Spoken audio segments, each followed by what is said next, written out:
Pag ako magtalok mo ng itim, delikado na sila. May ano ako, labakara ako sa ano, pag lumakad ako. Gago ako pag ano, no? Parang gusto kong pumatay ng tao na ano. Iganon ko lang yung itim na labakara na ano.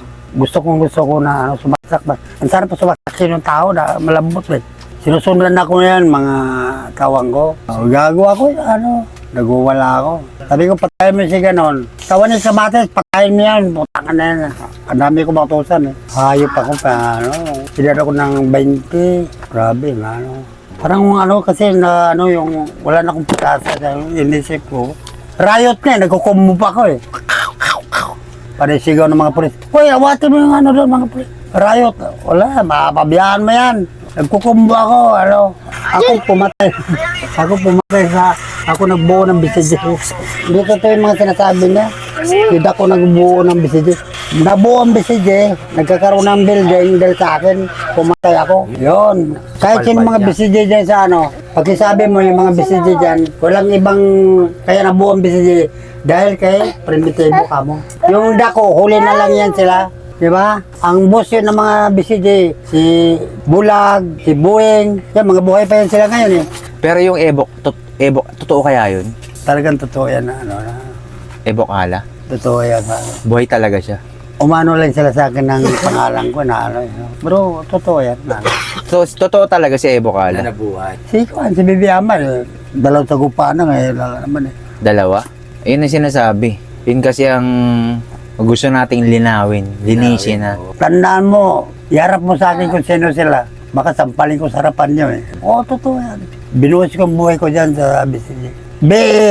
BC45. Ang gusto nila, ano, yung Kuan, Katibayan. O dito, may tattoo ako. Tingnan mo yung titi ko. Yung ano, yung okso lang, huli na yan, pero talaga ako nakalaan. Ikaw Bago namatay yung pinakataas, Dusal, ako talaga na. Pero bago ako maging Okso, anong pangkat mo? BCG ako.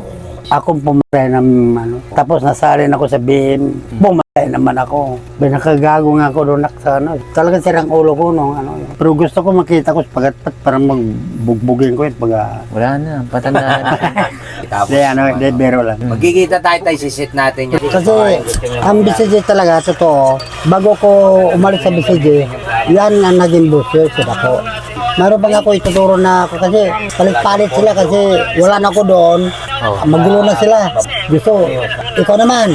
Gano'n yan sila. Yan sila ko, bago namatayan, kasi yan tinakpil na ng BCG yan. Ngayon, ang gusto ng mga BCG ng mga kuan pumalit, wag ko tatanggapin sila ko. Kasi pag tinanggap ko, lalaban sila sa amin. Wag mo tatanggapin. Ba't di mo Bawal. Kasi ano siya, may kasalanan siya sa pangkat nila. Mayroon pang pinakataas sa busyo dyan sa kaida ko. Sa Cavite, si Boy Sabater. Natarantado ng Cavite. BCG din yun? O, BCJ.